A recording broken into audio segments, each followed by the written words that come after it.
Right, okay, what this is, excuse me, under snare mic, it's quite a common thing this actually, that there's a lot of kick drum in there and it just doesn't really work.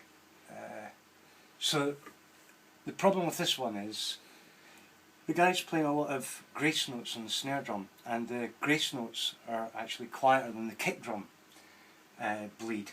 So we need to find a way to get rid of that. You can't get it out because the threshold of the gate would be higher for the kick than it would be for the grace notes, so they would disappear.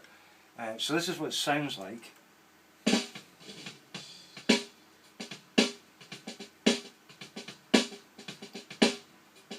See, all these little grace notes are actually quieter than the kick drum. So what I've done is I've taken the kick drum and I've sent out on an auxiliary. This is it here, and when I do sidechain, set to 0 and hit pre-fader.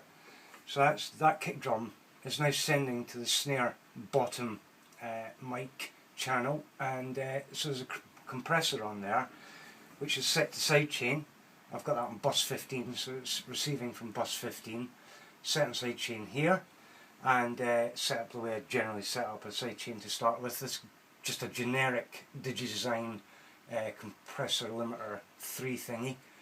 It's about halfway house. Attack time as quick as possible. You want to get all the transients to the front of the kick drum gone, and then you just set the release time so that you don't affect the next snare drum hit. So it's got to be quite a quick release time, and then just threshold until the kick disappears.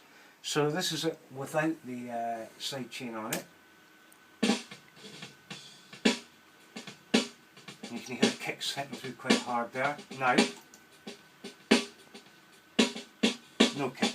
I've still got all our little grace notes, and that's the sidechain kicking in.